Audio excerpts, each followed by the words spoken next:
আসসালামু আলাইকুম প্রিয় শিক্ষার্থীরা। তো যারা ইলেকট্রিক্যাল পঞ্চম পর্বে রয়েছে তাদের খুবই গুরুত্বপূর্ণ একটি সাবজেক্ট রয়েছে, সেটি হচ্ছে micro processor and micro controller. এই সাবজেক্টটাতে দেখছি অনেকেরই প্রবলেম আছে এবং অনেকেই সাজেশন চাচ্ছ।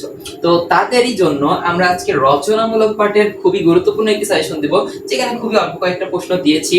তো এই সাজেশনটা দিয়ে দিব এখন রচনামূলক পাঠের জন্য, এবং তোমাদের অতি সংক্ষিপ্ত এবং সংক্ষিপ্ত পাঠের পিডিএফটা আমি দিয়ে দিব। ওকে, সো পিডিএফটা পাওয়ার জন্য অবশ্যই আমাদের পেজটিকে ফলো দিয়ে রাখবা, ঠিক আছে?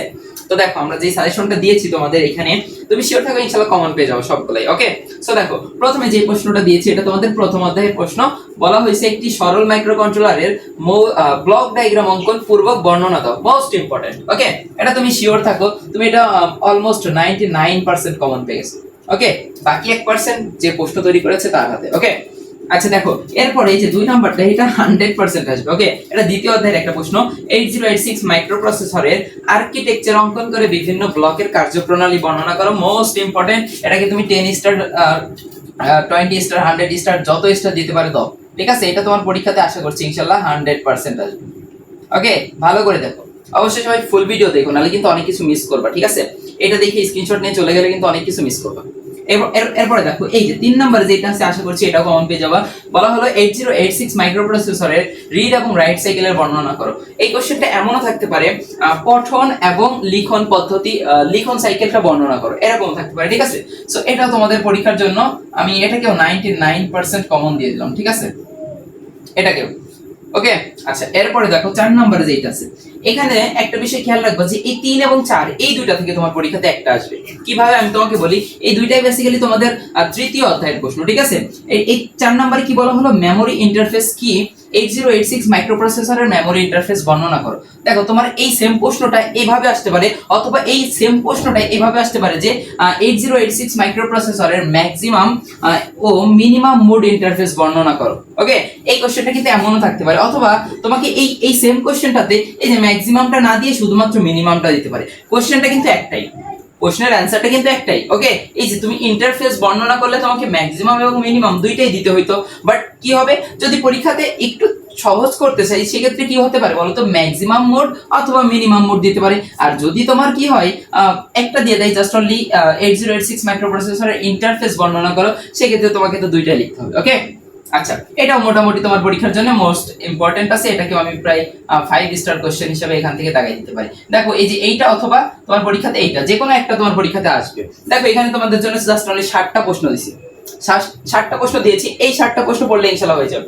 ওকে, এরপরে দেখো এইটা, এই 5 নম্বরে যেটা আছে, দেখো 4 নম্বরে যেটা দিয়েছিলাম আমরা এবং 5 নম্বরে যেটা দিয়েছি, দুইটা কোশ্চেন দেখতে মোটামুটি একই রকম, বাট একটু আলাদা আছে। হ্যাঁ, দেখো এটাতে বলা হলো 8086 মাইক্রোপ্রসেসরের মিনিমাম মোড আইও ইন্টারফেস, ইনপুট আউটপুট ইন্টারফেসটা বর্ণনা করতে বলা হলো। এইখান থেকে তুমি জাস্ট মাথায় রাখো, যদি এখান থেকে রিড রাইটটা দিয়ে দেয়, তাহলে মনে করো এখান থেকে 5 নম্বর অধ্যায়, এই 5 নম্বর কোশ্চেন থেকে 8086 মাইক্রোপ্রসেসরের মিনিমাম মোডটা দিবে।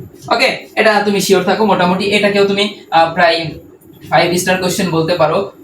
ওকে, এটাকে আমি 5 স্টার দিয়ে দিলাম। এরপরে দেখো, তোমাদের এই যে অ্যাসেম্বলি, এই কোশ্চেনটা অনেক বেশি ইম্পর্টেন্ট, এটা মোটামুটি তুমি 10 স্টার দিতে পারো। দেখো, বলা হলো কি, অ্যাসেম্বলি ভাষার প্রোগ্রাম তৈরি ও সম্পাদনের ধাপগুলো চিত্রের সাহায্যে বর্ণনা করো। খুবই ইজি একটা কোশ্চেন। ওকে, মোস্ট ইজি একটা কোশ্চেন, এটাকেও আমি অবশ্যই তোমাদের জন্য 5 স্টার প্রশ্ন হিসেবে দাগাই দিলাম, ঠিক আছে? এরপরে দেখো, এই যে 7 নম্বরে এই প্রশ্নটা মোটামুটি 100% শিওর থাকো চলে আসবে। এটা আরডিনো অনু এর পিন ডায়াগ্রাম বর্ণনা করো। মোটামুটি এটাও তোমার পরীক্ষাতে 100% চলে আসবে, তো আমি এটাকেও 99% দিয়ে দিলাম। দেখো, এই যে যেগুলোতে আমি পার্সেন্টেজ লিখে দিয়েছি, আশা করছি তুমি পরীক্ষাতে এই 4টাই কমন পেয়ে যাবে, এবং এই যে এখান থেকে আরেকটা কমন পাবা। ওকে, সো 5টা হয়ে গেল। আশা করছি এই 7টা পড়লেই তুমি ইনশাআল্লাহ 5টা কমন পেয়ে যাবা। বাট যদি একটু ঘুরিয়ে দেয়, একটু উল্টাপাল্টা করে, সেক্ষেত্রে কি করবে সেটা বলে দিচ্ছি। এই এক্সট্রা হিসেবে তোমাকে আমি আর 5টা প্রশ্ন দিয়েছি, এইগুলো তোমরা জাস্ট একটু দেখে যাবা যেন আসলে পারো অ্যানসার করতে পারো। দেখো, প্রথমত আমি দিলাম কোনটা, আমি দিছি হচ্ছে 8086 মাইক্রোপ্রসেসরের পিন ডায়াগ্রাম। এটা তোমাদের এই যে আর্কিটেকচারের যে অধ্যায়, দ্বিতীয় অধ্যায় আছে। ওকে, এটাকে মোটামুটি তুমি এখান থেকে 3 স্টার কোশ্চেন হিসেবে দাগাইতে পারো, ঠিক আছে? এটা একটু দেখে যাবো। এরপরে দেখো, বলা হলো অপকোড এবং অপারেন্টের ব্যাখ্যা করো। এই কোশ্চেনটা তোমাদের হচ্ছে এই যে অ্যাসেম্বলি ভাষা, সম্ভবত এটা হচ্ছে 6 অধ্যায় আছে সম্ভবত। ওকে, সো অপকোড এবং অপারেন্ট এটা ব্যাখ্যা করতে বলা হলো। এই কোশ্চেনটা তোমাদের সংক্ষিপ্ত প্রশ্ন আসতে পারে। ওকে, সো এটাকে তুমি মোটামুটি 5 স্টার প্রশ্ন এখান থেকে দিতে পারো, ঠিক আছে? যদি এইখান থেকে কোনোভাবে এই যে এটা যদি না আসে, অ্যাসেম্বলি ভাষাটা না আসে, তাহলে অপকোড অপারেন্টটা চলে আসবে।